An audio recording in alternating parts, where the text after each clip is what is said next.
Sabe, existem dois tipos de pobreza no mundo: a do bolso e a de espírito. A primeira, com muito trabalho, fé e um pouco de sorte, a gente consegue superar. Eu sou a prova viva disso. Mas a segunda, a miséria de espírito, essa é uma doença que dinheiro nenhum pode curar. Pelo contrário, muitas vezes o dinheiro só serve para adubar essa terra seca, fazendo brotar a arrogância e o esquecimento. Meu nome é Esther, tenho 68 anos e por mais de 4 décadas acreditei que o meu maior sucesso era o sucesso dos meus filhos, Lucas e Vanessa. Que tola eu fui! Meu maior sucesso não eram os diplomas que eles penduraram na parede, os carros importados que dirigiam ou os sobrenomes que suas esposas trouxeram para a família. Meu maior sucesso era a mulher que eu me tornei apesar deles, e não por causa deles. E essa descoberta, como todas as grandes verdades da vida, veio da forma mais humilhante possível, numa noite de sábado, sob as luzes douradas da entrada de um resort de luxo que, sem que eles soubessem, me pertencia. Minha história não começa com glamour. Começa com cheiro de terra molhada e mãos calejadas. Nasci e cresci num pequeno sítio no interior, onde a vida era medida pelo ciclo da colheita.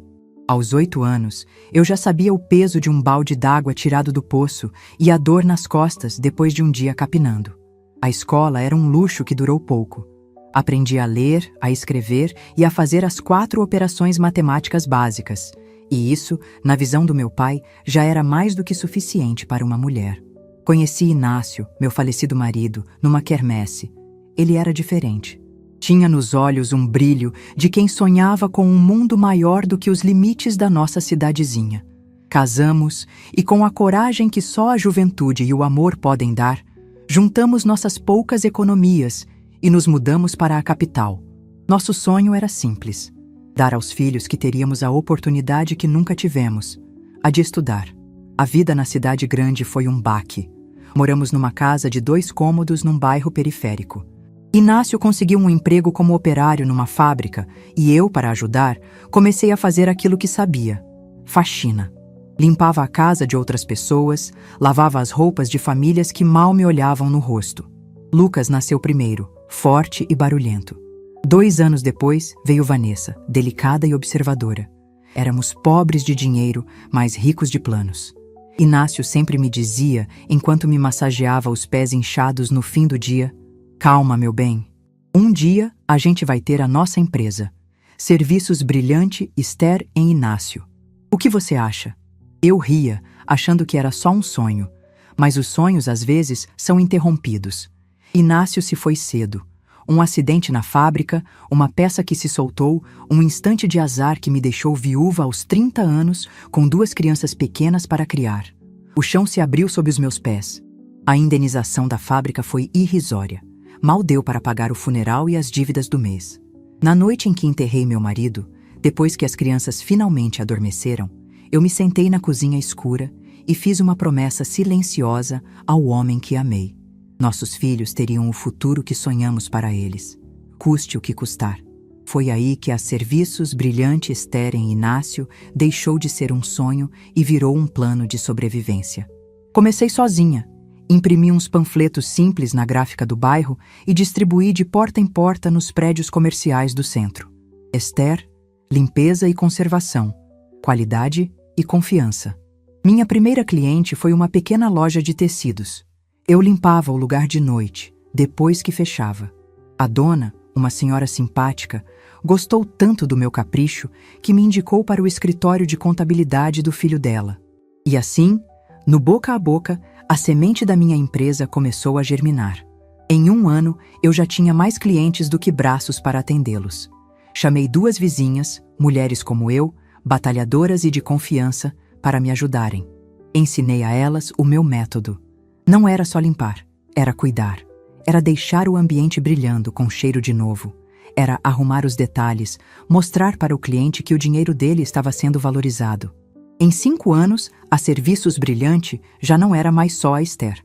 Éramos uma equipe de 10 mulheres, atendendo a dezenas de escritórios e lojas. Meus filhos cresceram nesse meio. Eles viam a minha rotina exaustiva. Sabiam que cada brinquedo, cada roupa, cada prato de comida vinha do meu suor, do meu cansaço, das minhas noites mal dormidas, revisando planilhas de custo que eu aprendi a fazer num curso técnico noturno que fiz com muito sacrifício. Eles não tinham luxos, mas nunca lhes faltou o essencial, principalmente educação. Eu os matriculei na melhor escola particular que meu dinheiro podia pagar. Lembro de um dia em que Lucas, com uns 12 anos, chegou em casa falando de uma bicicleta de marchas que todos os amigos dele tinham. Era um objeto de desejo, um símbolo de status na pré-adolescência. Custava uma fortuna. Eu disse a ele com o coração apertado: "Filho, a mamãe não pode comprar agora, mas vamos fazer um trato.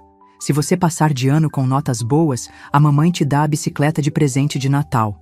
Ele concordou, meio desapontado. O que ele não sabia era que, para cumprir aquela promessa, eu peguei o serviço de limpeza de uma oficina mecânica, o pior tipo de trabalho.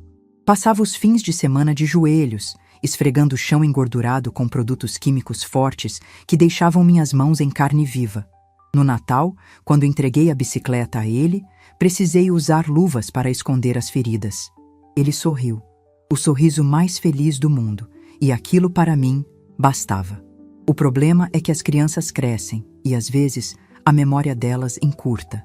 Com o dinheiro da empresa, que já se tornara uma das maiores da cidade no ramo de terceirização de limpeza e serviços gerais, eu paguei as melhores faculdades para eles. Lucas se formou em administração, Vanessa em arquitetura. E foi na faculdade que o veneno da vergonha começou a ser inoculado. Lucas conheceu Carolina, filha de um juiz, uma moça que nasceu em berço de ouro e que considerava o trabalho manual algo pitoresco, mas jamais admirável. Vanessa casou-se com Fernando, um advogado cuja família era dona de uma grande rede de farmácias. De repente, a história da mãe guerreira que construiu um império com um balde e um rodo deixou de ser motivo de orgulho e passou a ser um segredo embaraçoso. A Serviços Brilhante virou uma fonte de renda que eles usufruíam, mas cuja origem preferiam omitir. "Minha mãe é empresária do ramo de facilities", Lucas dizia, uma palavra em inglês para sofisticar o que ele considerava grosseiro. Aos poucos, eles começaram a me gerenciar. Passaram a cuidar das minhas finanças, sob o pretexto de que eu não entendia de investimentos complexos.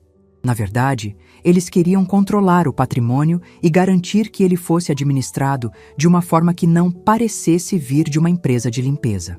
Criaram uma holding familiar. Colocaram-se como administradores e me deixaram com uma gorda mesada, como se eu fosse uma criança incapaz. Mal sabiam eles que eu, a mulher simples, havia mantido para mim, em segredo, o controle acionário majoritário e o poder de veto final, algo que eles, em sua arrogância, nunca se deram ao trabalho de verificar nos detalhes do contrato social que redigiram. Eles me ensinavam como me vestir, como falar, quais assuntos evitar em jantares de família. "Mãe, por favor, não comente sobre o preço do feijão na frente do Fernando. É deselegante", Vanessa me corrigia. "Mãe, a Carolina te comprou umas roupas novas. Use-as quando for sair conosco. Aquelas suas são muito simples", Lucas pedia. Eu, no meu desejo infinito de ser amada e aceita, obedecia. Fui me tornando uma versão editada de mim mesma, uma caricatura pálida da mulher forte que eu era. E isso nos leva àquela noite, o 10º aniversário de casamento de Lucas e Carolina. Eles decidiram comemorar em grande estilo, com uma festa para 200 convidados no Paraíso das Águas, o resort mais luxuoso e exclusivo do estado. Um lugar de piscinas com borda infinita, culinária internacional e diárias que custavam mais do que eu ganhava em um mês no início da minha jornada. O que eles não sabiam é que há 6 meses, numa das minhas jogadas de investimento não sofisticadas, eu havia comprado o resort. O antigo dono estava se aposentando, o negócio era lucrativo e eu vi uma oportunidade de diversificar. A compra foi feita através da minha holding pessoal, de forma discreta. Nem o gerente geral sabia a identidade do novo proprietário, comunicando-se apenas com meus advogados. Era o meu grande segredo, o meu trunfo. A preparação para a festa foi um show de humilhações sutis. "Mãe, nós vamos mandar um motorista te buscar. Não venha com aquele seu carro antigo, por favor", disse Lucas. "Mãe, A Carolina contratou uma maquiadora para você. Ela vai te deixar mais adequada para a ocasião, completou Vanessa. Eu aceitei tudo, com um sorriso no rosto e um nó de gelo no estômago.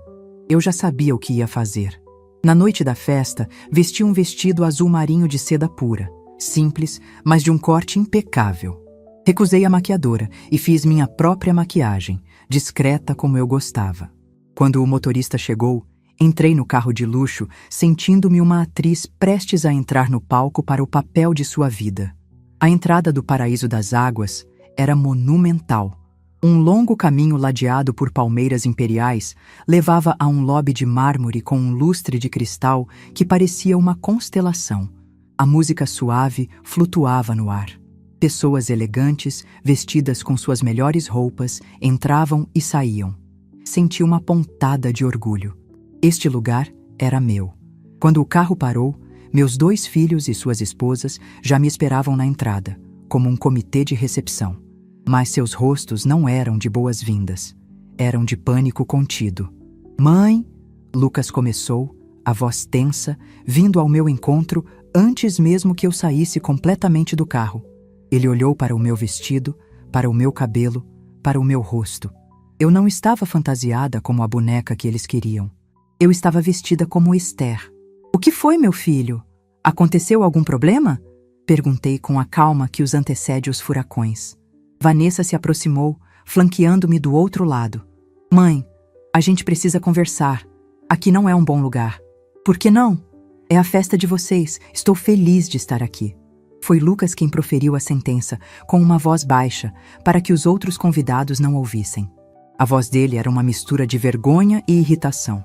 "Mãe, você não combina com este lugar. Seu jeito, suas maneiras são muito simples. As pessoas importantes da família da Carol e do Fernando estão todas aí. Seria constrangedor para todo mundo." Constrangedor. A palavra pairou no ar, fria e pesada. Meu próprio filho, o menino para quem eu esfreguei chão engordurado, estava me dizendo que a minha presença era uma vergonha. "Nós pensamos numa solução", Vanessa se apressou em dizer, como se oferecesse um prêmio de consolação. "Tem um café muito charmoso aqui perto, do outro lado da estrada.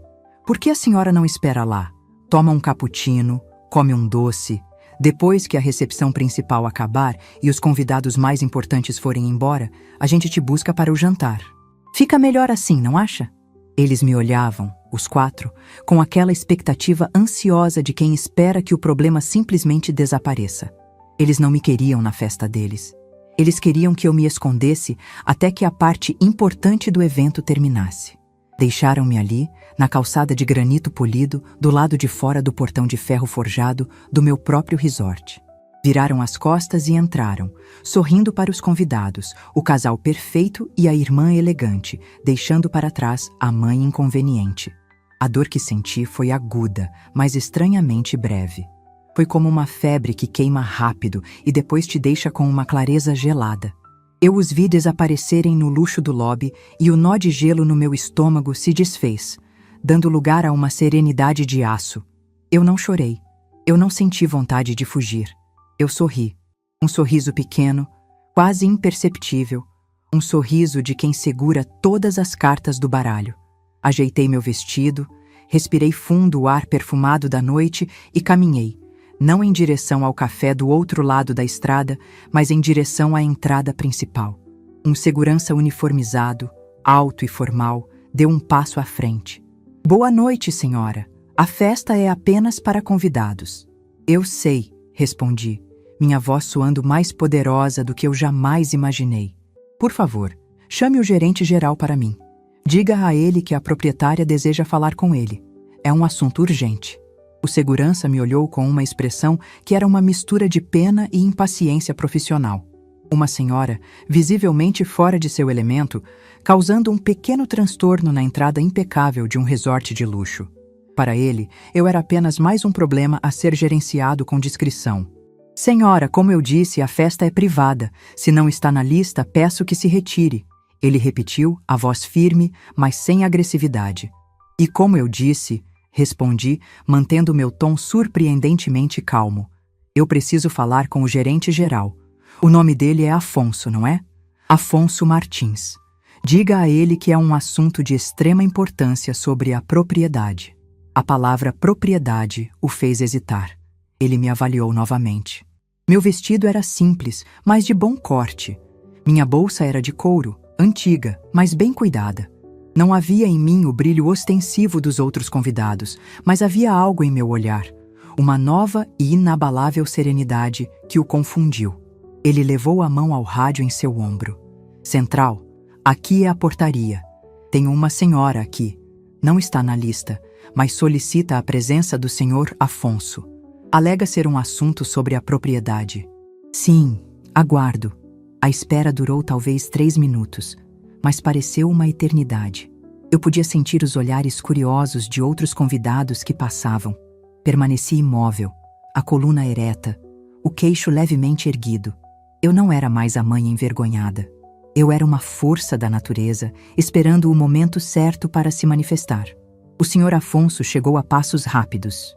Era um homem de meia idade, impecavelmente vestido num terno escuro, com o cabelo grisalho penteado para trás e uma expressão de preocupação controlada. Ele era a imagem da eficiência. Boa noite, senhora. O segurança me informou que a senhora desejava falar comigo. Em que posso ser útil? Ele perguntou, o tom polido, mas claramente esperando resolver aquilo rapidamente para voltar a supervisionar o evento. Boa noite, senhor. Afonso, eu disse, estendendo a mão. Meu nome é Esther Sampaio. Ele apertou minha mão, mas o nome não pareceu registrar de imediato. Ele lidava com centenas de nomes, de hóspedes a fornecedores. Abri minha pequena bolsa, peguei meu porta-documentos e retirei minha carteira de identidade. Entreguei a ele. Acredito que meu nome completo possa refrescar sua memória. Ele pegou o documento, ainda com um ar de quem não entende a situação. Seus olhos passaram pela minha foto, depois pelo meu nome. Esther Sampaio de Andrade. Sampaio. O nome da holding que havia adquirido o resort. Vi o momento exato em que a engrenagem girou em sua cabeça. Seus olhos se arregalaram, a cor de seu rosto mudou sutilmente, passando de um rosado profissional para um pálido de puro choque. Ele engoliu em seco, e a postura de gerente eficiente deu lugar à de um subordinado diante da autoridade máxima e inesperada. Dona Esther, ele gaguejou, devolvendo-me o documento como se ele queimasse em suas mãos. Mil perdões, eu não tinha a menor ideia. Ninguém nos informou que a senhora estaria aqui esta noite. Nos meus registros, a comunicação é sempre com o escritório de advocacia. Por favor, me perdoe a falha na recepção. Não se preocupe, Afonso, eu disse, a voz suave, mas carregada de uma autoridade que surpreendeu a mim mesma. O senhor não teve culpa alguma. Na verdade, a minha família, que está celebrando o aniversário de casamento aqui esta noite, também não parecia muito ciente da minha posição. O gerente olhou na direção do lobby, depois para mim, a confusão e o alarme crescendo em seu rosto. Ele era um homem inteligente. Começou a entender que estava no meio de um delicado e explosivo drama familiar. Dona Esther, por favor, me acompanhe. A suíte presidencial está à sua disposição. O que a senhora deseja? Quer que eu interrompa a festa? Quer que eu chame os anfitriões? Não, Afonso. Não faça nada disso. A festa continua. Meus filhos estão se divertindo. Por enquanto, eu sou apenas uma convidada. Uma convidada que foi barrada na porta, mas uma convidada. Gostaria apenas que o senhor me acompanhasse até o Salão Esmeralda. E sim, pode preparar a melhor suíte para mim. Passarei a noite aqui. Depois conversamos. Imediatamente, Dona Esther. Por aqui, por favor. O segurança, que assistia a tudo de boca aberta, praticamente se desfez numa reverência quando passamos por ele. Acompanhada pelo gerente geral, que agora andava a meu lado com uma deferência quase cerimonial, atravessei os portões de ferro. Entrar naquele lobby não foi como eu imaginei. Eu não me senti pequena ou intimidada. Pela primeira vez, eu olhava para o mármore reluzente, para as tapeçarias caríssimas, para o arranjo de orquídeas que devia custar o preço do meu primeiro carro. E não sentia que aquele lugar era grande demais para mim. Eu sentia que ele era meu. Cada detalhe, cada luz, cada metro quadrado. Eu via tudo com os olhos de uma dona, não de uma intrusa. A música clássica tocada por um quarteto de cordas flutuava pelo ar. Risadas, o tilintar de taças, o burburinho de conversas sofisticadas. E no meio de tudo aquilo estavam eles. Lucas, meu filho, estava num círculo de homens mais velhos, rindo de alguma piada, a taça de uísque na mão. Carolina, sua esposa, a anfitriã perfeita, circulava entre os convidados com um sorriso radiante. Vanessa e Fernando estavam perto do bar, conversando com um casal que eu reconheci das colunas sociais da cidade. Estavam no auge de seu pequeno universo de aparências. Senhor Afonso me guiava discretamente através da multidão. Foi Vanessa quem me viu primeiro. Seus olhos se fixaram em mim, depois no gerente ao meu lado. Seu sorriso congelou. Ela cutucou o marido, Fernando, que seguiu seu olhar. A expressão dele foi de pura incredulidade. Ele disse algo para Vanessa, que balançou a cabeça como se não acreditasse no que via. Então, os olhos de Vanessa encontraram os de Lucas, do outro lado do salão. Ela fez um sinal desesperado com a cabeça na minha direção. Lucas, no meio de uma frase, parou. Seu olhar varreu o salão até me encontrar. O sorriso em seu rosto se desfez como se fosse feito de cinzas. A taça de uísque em sua mão tremeu levemente. Carolina, notando a mudança súbita no marido, também olhou. E então, ela me viu. Sua boca se abriu num pequeno "oh" de choque. O mundo deles, por um instante, parou. Eu, a mãe simples, a vergonha da família, a mulher que eles tinham acabado de deixar do lado de fora para não constranger os convidados, estava ali, no centro do evento, sendo escoltada pelo homem mais importante do resort. Eu não fui até eles. Isso seria ceder ao drama deles. Em vez disso, apontei para uma pequena mesa de bistrô que estava vazia num canto mais reservado, com vista para os jardins iluminados. Afonso, eu gostaria de me sentar ali, por favor. Mas é claro, Dona Esther. Ele me acompanhou, puxou a cadeira para mim com uma elegância que eu só via em filmes. Imediatamente fez um sinal para um garçom. Traga para a senhora uma taça do nosso melhor champanhe, por conta da casa. Ele hesitou e se corrigiu. Por minha conta, senhora. Eu sorri. Obrigada, Afonso. Pode voltar aos seus afazeres. Se eu precisar de algo, eu o chamo. Ele se retirou com uma leve vênia, deixando-me ali, sentada, observando o caos silencioso que minha simples presença havia instalado. Demorou uns 5 minutos para que Lucas criasse coragem. Ele veio sozinho, atravessando o salão como quem caminha para a forca. Seu rosto estava pálido, a postura antes confiante, agora curvada. Ele parou diante da minha mesa. "Mãe", ele começou, a voz um sussurro rouco. O que está acontecendo? O que você está fazendo aqui?" Tomei um gole do champanhe, que era gelado e borbulhante. Delicioso. "Estou apreciando a festa do meu filho. Não era para eu estar aqui? Mas como você entrou? E o gerente? Ele estava te tratando como se você fosse a rainha da Inglaterra. Talvez ele apenas saiba reconhecer quem paga o seu salário, meu filho." Respondi, a voz perfeitamente nivelada. Ele me encarou, os olhos cheios de uma confusão que beirava o pânico. "O que isso quer dizer? Mãe, o que você está falando?" "Estou dizendo, Lucas, que enquanto você e seus amigos importantes se preocupavam se a minha simplicidade iria manchar o brilho da sua festa, vocês se esqueceram de um pequeno detalhe." "Que detalhe?" ele perguntou, a voz quase inaudível. "Este lugar, este paraíso das águas, este resort de luxo onde você tem vergonha de ser visto comigo. Ele é meu." A cor sumiu completamente do rosto de Lucas. Ele deu um passo para trás, apoiando-se numa pilastra como se suas pernas tivessem perdido a força. Ele abriu e fechou a boca, mas nenhum som saiu. Naquele momento, Vanessa, Carolina e Fernando se aproximaram, formando um pequeno círculo de desespero ao redor da minha mesa. "Lucas, o que ela disse?" Vanessa perguntou, a voz trêmula. Lucas não conseguiu responder. Foi Carolina, sempre a mais pragmática, quem se dirigiu a mim, tentando manter um resquício de compostura. "Dona Esther, com todo o respeito, acho que houve um mal-entendido. A senhora deve estar confundindo as coisas." Eu sorri para a minha nora, um sorriso que não continha calor algum. Não há confusão nenhuma, Carolina. Há apenas uma terrível falta de informação da parte de vocês. Eu comprei este complexo hoteleiro há 6 meses. Foi um investimento.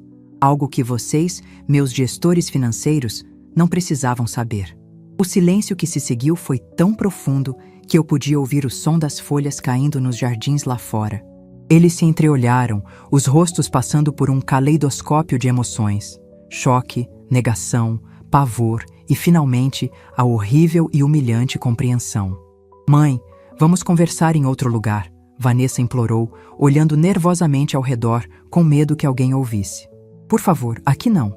Aqui é um ótimo lugar, eu disse, tomando mais um gole do champanhe. Afinal, o ambiente é meu. Ou vocês acham que eu não combino com o meu próprio resort? A frase, a mesma que eles usaram para me descartar minutos antes, atingiu-os como um tapa. Isso não é justo, Lucas murmurou, finalmente encontrando a voz. Por que nunca nos contou? E por que eu contaria? Retruquei, meu tom ainda calmo, mas afiado como vidro. Para que vocês pudessem se gabar para os seus amigos. Para que pudessem usar este lugar de graça, sentindo-se ainda mais donos do que já se sentem? Não, meu filho.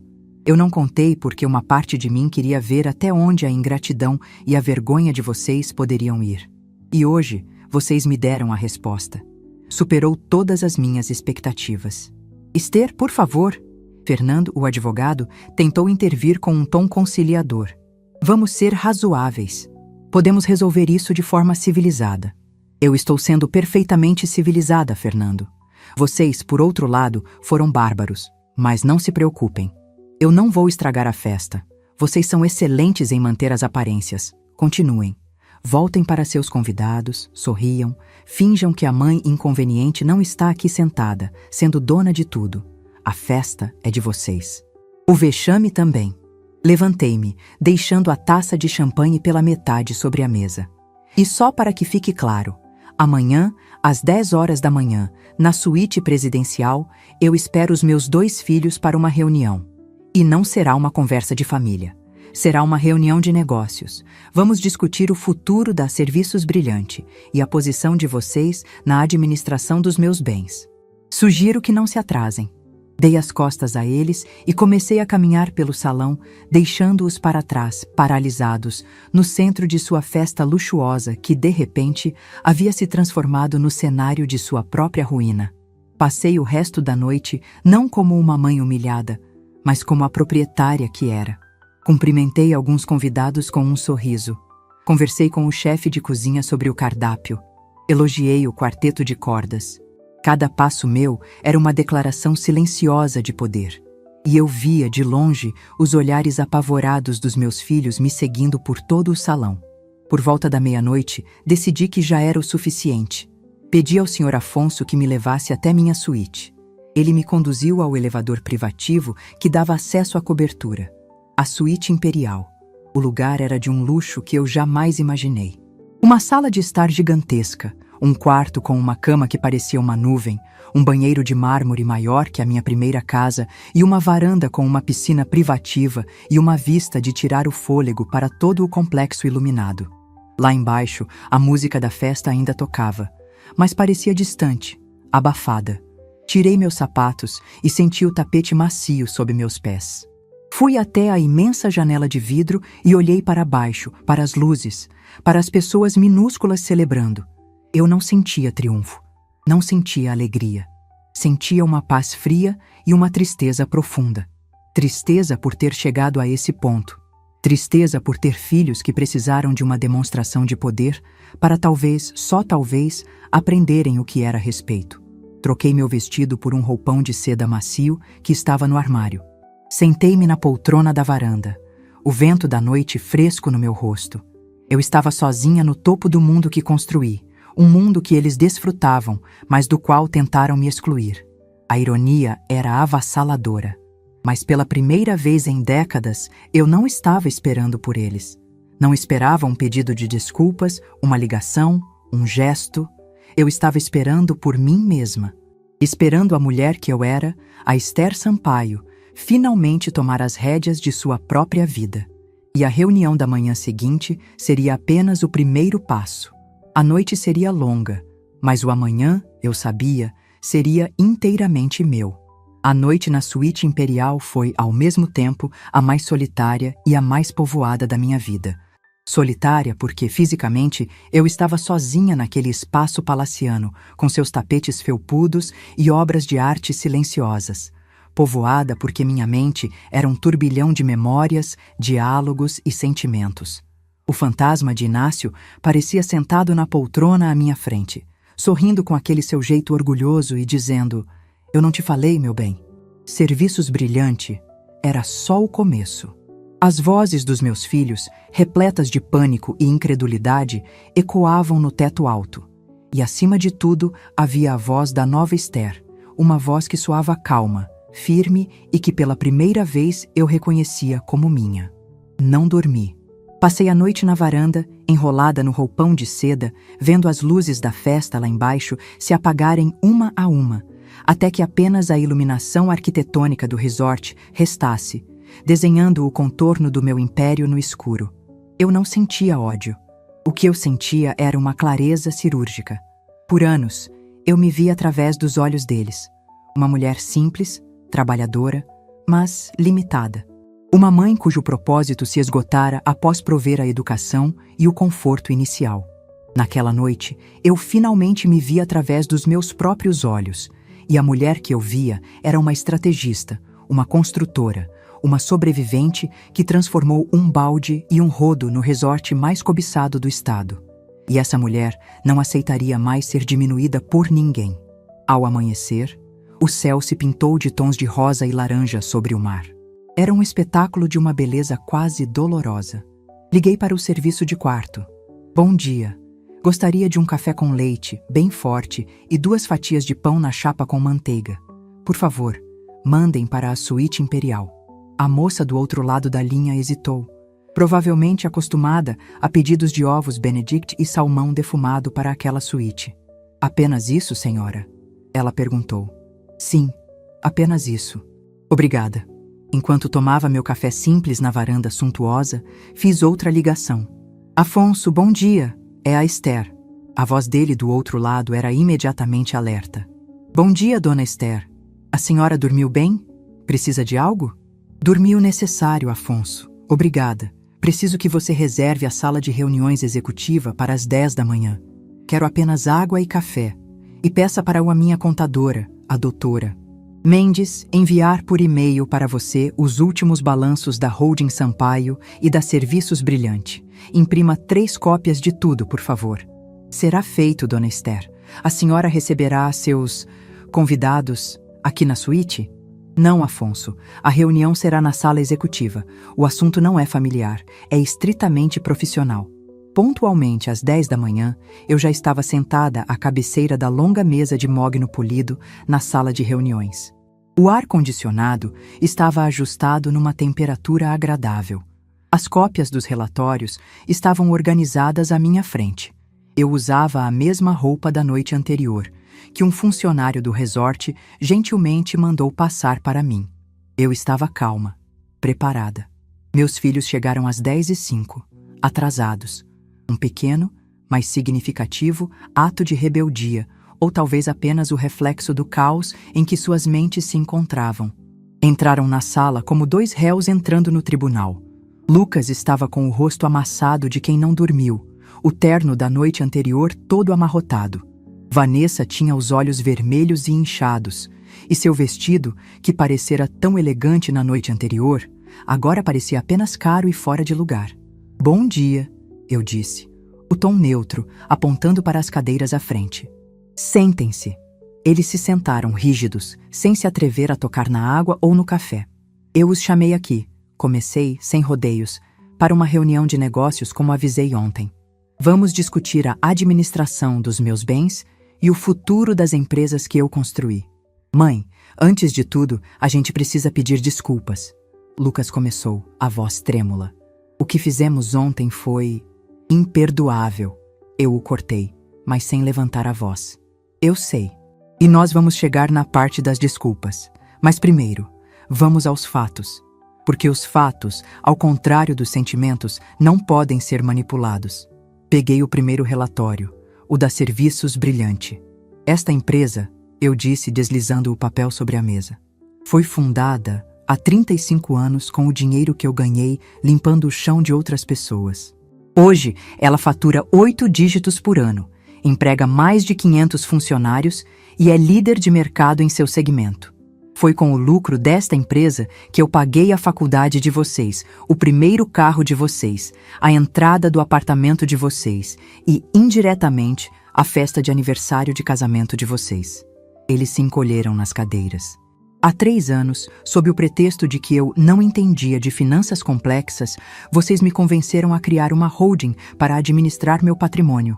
Vocês se colocaram como diretores administrativos, com salários generosos e acesso a uma participação nos lucros que, sejamos honestos, vocês não fizeram por merecer. Peguei o segundo relatório, o da Holding Sampaio, e o coloquei sobre o primeiro.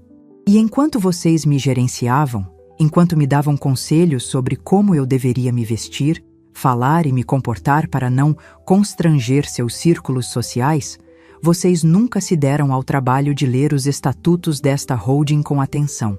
Se tivessem lido, teriam visto a cláusula 27, parágrafo B. Fiz uma pausa, olhando para cada um deles.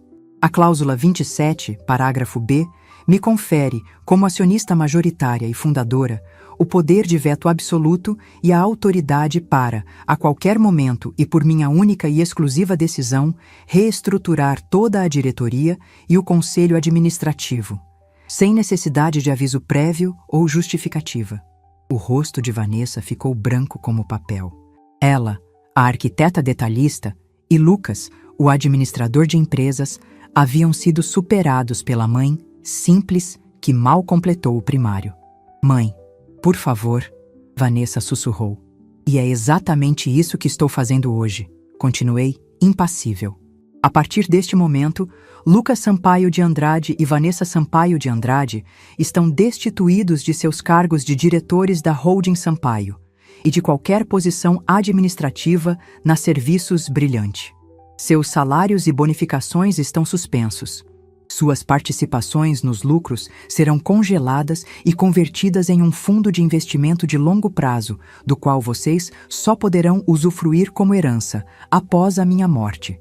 O choque na sala era palpável. Era como se eu tivesse detonado uma bomba silenciosa bem no centro daquela mesa polida. Você está nos deserdando? Lucas perguntou, a voz falhando. Não seja dramático, Lucas. Eu não estou deserdando vocês. Estou lhes devolvendo algo precioso, a oportunidade de construir algo por si mesmos. Vocês são jovens, saudáveis, estudados, têm suas próprias profissões.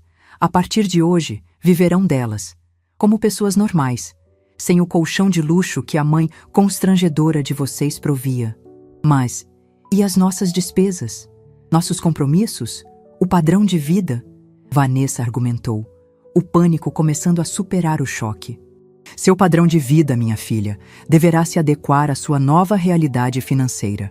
É um conceito chamado orçamento. Talvez eu não entenda de finanças complexas, mas disso eu entendo muito bem. Eles ficaram em silêncio, completamente derrotados. O poder lhes fora tirado de forma tão rápida e total que não havia nem espaço para argumentação.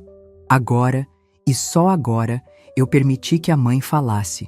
Eu não estou fazendo isso por vingança, eu disse, e meu tom suavizou um pouco. Estou fazendo isso porque, ontem à noite, eu percebi que falhei com vocês.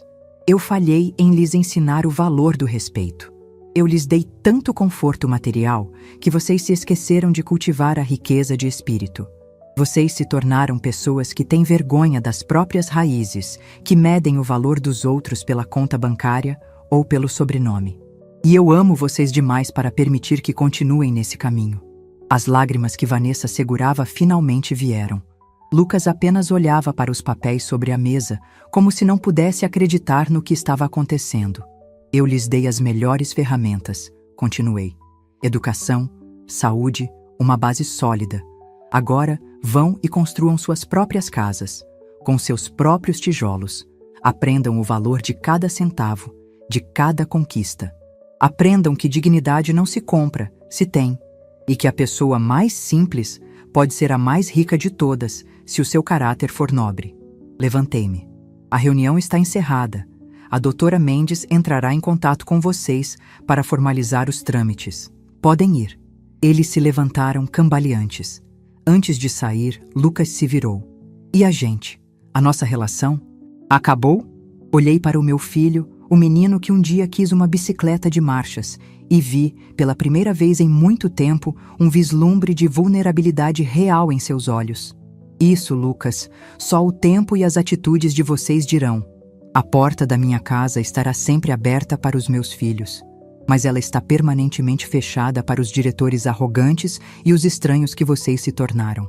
Se um dia quiserem me visitar como filhos, para tomar um café e conversar de verdade, eu estarei aqui. Fora isso, não temos mais nada a tratar. Eles saíram sem dizer mais uma palavra. Quando a porta se fechou, eu me sentei novamente e senti o peso de tudo aquilo. Foi a decisão mais dura da minha vida, mas também a mais necessária. Passei o resto daquele dia no resort, mas não como uma hóspede, como a dona. Tive uma longa reunião com o senhor Afonso. Analisamos os números, discutimos estratégias de marketing, planejamos a criação de um novo festival de gastronomia. Ele me olhava com uma admiração renovada. Dona Esther, a senhora tem uma visão de negócios impressionante. Anos de prática, Afonso. Anos vendendo coxinhas e administrando equipes de limpeza me ensinaram mais sobre pessoas e sobre o que elas valorizam do que qualquer MBA. Depois da reunião, fiz algo que era o cúmulo do luxo para mim. Fui ao spa do resort, o mesmo spa onde Carolina, minha nora, se gabava de passar as tardes. Deitei-me numa maca macia e recebi uma massagem relaxante. Enquanto a massagista trabalhava nos nós de tensão das minhas costas, eu pensava em Inácio. Ele estaria rindo, eu sabia. Rindo e dizendo que eu sempre fui a pessoa mais forte que ele conheceu. No final da tarde, sentada à beira da piscina de borda infinita, com um copo de suco de frutas na mão, eu observava o pôr do sol. O céu se tingia de cores vibrantes. Eu me sentia exausta, mas em paz. Eu não havia apenas retomado o controle do meu patrimônio. Eu havia retomado o controle da minha narrativa. Nos dias que se seguiram, o silêncio deles foi total. Imaginei o caos em suas vidas. A necessidade de renegociar financiamentos, de cortar despesas, de explicar aos seus círculos sociais por que o padrão de vida havia mudado tão drasticamente. Era o tratamento de choque que eles precisavam. Uma semana depois, uma carta chegou ao resort, endereçada a mim. Não era um e-mail, não era uma mensagem de texto. Era uma carta, escrita à mão, num papel simples. A caligrafia era de Vanessa. Abri com o coração cauteloso. Mãe, começava. Não sei se a senhora vai ler isso. Não sei se mereço que leia. Não vou pedir desculpas de novo, porque sei que palavras não consertam o que eu fiz. Só quero dizer que, pela primeira vez na minha vida, eu me senti perdida. E nesse sentimento, eu comecei a me lembrar. Lembrei da senhora chegando em casa com as mãos sangrando depois de limpar a oficina. Lembrei do seu rosto de cansaço e de orgulho na minha formatura. Lembrei que tudo o que eu tenho, tudo o que eu sou, foi construído sobre o seu sacrifício. E eu tive vergonha disso. Tive vergonha da sua força, porque ela expunha a minha fraqueza. Eu não sei como consertar as coisas, mãe, mas pela primeira vez, eu quero tentar aprender. Não pelo dinheiro, mas por mim e por você. Dobrei a carta e a guardei na minha bolsa. Não respondi. Era cedo demais. As sementes do arrependimento haviam sido plantadas, mas precisavam de tempo para germinar na terra dura da arrogância. E eu, pela primeira vez, tinha todo o tempo do mundo para esperar, cuidando do meu próprio jardim. Os meses que se seguiram àquela reunião na sala executiva do resort foram os mais silenciosos e, ao mesmo tempo, os mais eloquentes da minha vida. O silêncio dos meus filhos não era uma punição, como antes. Era um silêncio de assimilação, de reorganização, o silêncio de quem foi forçado a sair da própria bolha e encarar o mundo real pela primeira vez. E, nesse vácuo, a minha própria vida começou a fazer um barulho maravilhoso. Eu me joguei de cabeça no meu novo papel, não apenas como uma figura de autoridade, mas como a alma dos meus negócios. Passei a visitar o Paraíso das Águas 3 vezes por semana. Deixei de ser uma sombra nos bastidores para me tornar uma presença visível e ativa. Eu caminhava pelos corredores, cumprimentava os funcionários pelo nome, desde a camareira até o chefe de cozinha. Perguntava sobre suas famílias, ouvia suas sugestões. Eles, que antes só conheciam meu nome em documentos, passaram a me ver como a Dona Esther, uma líder firme, mas justa. Dona Esther, a senhora tem um olhar para os detalhes que eu nunca vi, disse-me o senhor Afonso um dia, enquanto revisávamos os planos para a reforma da ala de eventos. A senhora nota uma flor murcha num vaso a 10 metros de distância. É o hábito, Afonso, respondi sorrindo. Passei a vida inteira limpando a sujeira que os outros não viam. A gente aprende a enxergar o que precisa de cuidado. Essa nova rotina me preenchia. Eu não estava mais trabalhando por sobrevivência ou para cumprir as expectativas de alguém. Estava trabalhando por paixão, pelo prazer de ver algo que eu construí florescer e se tornar ainda melhor. A Serviços Brilhante também recebeu minha atenção renovada. Implementei um novo programa de benefícios para os funcionários, com bolsas de estudo para os filhos e um plano de saúde melhor. Queria que as pessoas que trabalhavam para mim sentissem o orgulho e a segurança que meus próprios filhos nunca souberam valorizar. Minha vida pessoal também desabrochava. A amizade com Arthur se aprofundou de uma forma natural e serena. Não havia a paixão febril da juventude, mas algo muito mais sólido, a cumplicidade de 2 pessoas que já conheciam as cicatrizes da vida e não tinham medo de mostrá-las. Ele me levava para concertos de música clássica no Teatro Municipal, um lugar que eu sempre quis conhecer. Eu o ensinava a cozinhar os pratos simples da minha infância na roça, que ele comia com um deleite que me emocionava. Sabe, Esther, ele me disse uma noite, enquanto caminhávamos pela praia sob a luz da lua. A coisa mais bonita em você não é o seu império ou o seu sucesso, é a sua autenticidade.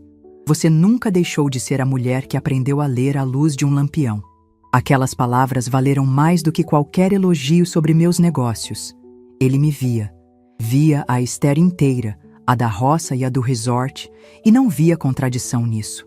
Não havia vergonha, não havia constrangimento. Havia apenas admiração. Enquanto isso, eu recebia notícias esporádicas dos meus filhos, sempre por vias indiretas. A Teresa, irmã de Arthur e minha amiga do Clube do Livro, me contou que viu Vanessa numa loja de materiais de construção, comprando coisas para um pequeno projeto de reforma de um apartamento. Ela mesma carregava os sacos de argamassa, Esther. Parecia cansada, mas tinha um brilho diferente nos olhos, um brilho de quem está fazendo algo por si mesma. Outra vizinha comentou que o carro de luxo de Carolina não era mais visto na garagem do prédio de Lucas. Fora substituído por um modelo popular. Disseram que eles haviam se mudado para um apartamento menor, em um bairro bom, mas sem a ostentação de antes. Eram pequenos sinais, mas significavam tudo. Significavam que a dura lição estava, aos poucos, sendo aprendida. A carta de Vanessa foi a primeira tentativa de contato direto. Depois dela, veio um silêncio de mais 2 meses. E então, numa tarde de terça-feira, o telefone tocou. Era Lucas. A voz dele estava diferente, sem a arrogância, sem a pressa. Havia uma hesitação, um respeito que eu nunca tinha ouvido antes. Mãe, sou eu, o Lucas. Estou atrapalhando? Não, meu filho. Pode falar. Eu sei que não tenho o direito de pedir nada, mas o aniversário da senhora é no mês que vem. E eu e a Vanessa, a gente estava pensando, se a senhora nos daria a honra de levá-la para almoçar, nós pagaríamos, claro, e a senhora escolheria o lugar, qualquer lugar, mesmo que seja aquele boteco na esquina que a senhora gosta e que serve aquela dobradinha. A voz dele falhou um pouco. A escolha é sua. Aquela oferta tão simples era o mais significativo pedido de paz que eles poderiam fazer. A ênfase no "a senhora escolhe" era o reconhecimento de que, por toda uma vida, eles nunca haviam me dado esse direito. Eu aceito, Lucas, respondi. O almoço foi marcado para o domingo do meu aniversário, e eu escolhi o lugar.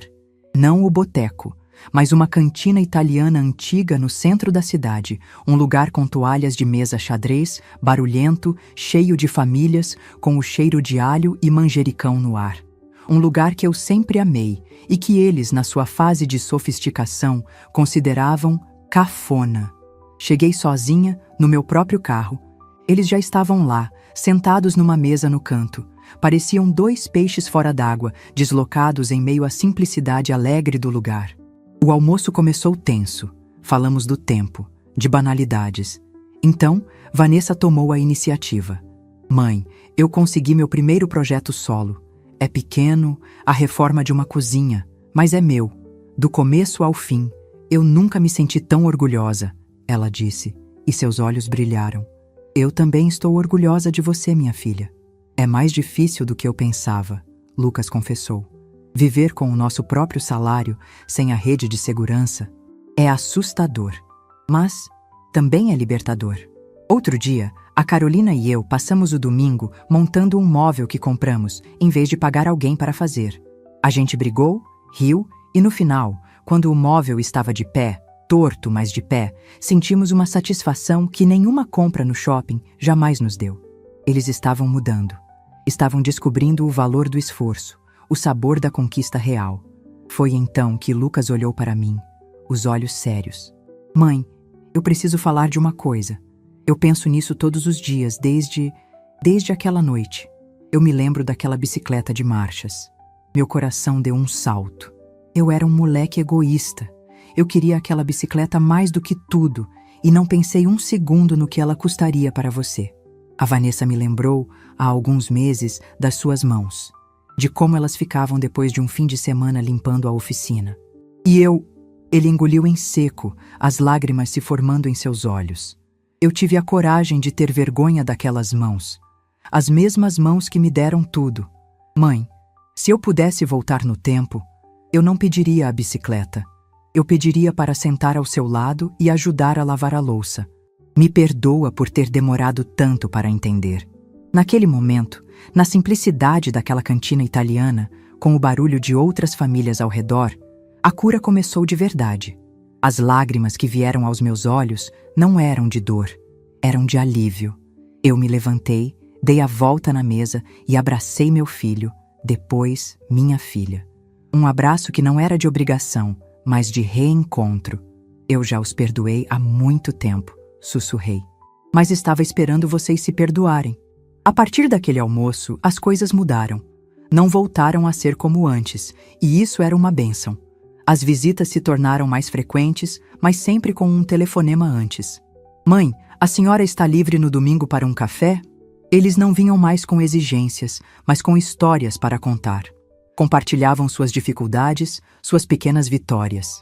E eu ouvia, como mãe, mas também como amiga, sem a pressão de ter que resolver tudo. Comecei a convidá-los às vezes para passarem o dia no resort, mas agora eles eram meus convidados e se comportavam como tal, com gratidão, com respeito. Vi Lucas ensinando o filho dele, meu neto Inácio, a nadar na piscina que um dia ele achou que eu não era digna de frequentar. Vi Vanessa explicando para a filha dela, a pequena Clara, sobre as flores do jardim, com o mesmo cuidado que eu tinha. Numa tarde, um ano depois de tudo, eu estava na varanda da minha suíte com Arthur, observando o pôr do sol. Meus filhos e netos estavam lá embaixo, brincando perto da piscina. Eles tinham vindo passar o fim de semana, a meu convite. Você parece feliz, Esther, Arthur disse, segurando minha mão. Eu estou, meu amigo. Eu estou em paz. Você não se arrepende da decisão dura que tomou? Olhei para a minha família lá embaixo. Eles riam. Um riso genuíno, leve. E pela primeira vez, eu via neles não a minha criação, mas pessoas. Pessoas falhas, em processo de aprendizado, mas pessoas que estavam finalmente se tornando donas de si. Não, Arthur, respondi, sentindo o calor do sol no meu rosto. Eu não me arrependo. Às vezes, para salvar uma colheita, a gente precisa de uma poda severa. Eu podei os galhos da arrogância e da ingratidão. E só assim, as flores do respeito puderam, finalmente, nascer. Meu nome é Esther Sampaio, tenho agora quase 70 anos. Eu construí um império com trabalho duro, mas descobri que minha maior riqueza não está nos meus balanços financeiros, está na minha paz de espírito. Aprendi que o maior luxo não é um resort 5 estrelas, mas a liberdade de ser quem você é. E o maior ato de amor que pude dar aos meus filhos não foi o conforto do meu dinheiro, mas a dura lição de que o respeito é a única herança que verdadeiramente importa. A pobreza de espírito, eu descobri, tem cura, mas o tratamento é longo, doloroso e começa com uma boa dose de humildade. Se essa história tocou seu coração, deixe seu like, se inscreva no canal e comente aqui embaixo. No meu lugar, o que você faria? Sua mensagem pode iluminar o dia de alguém.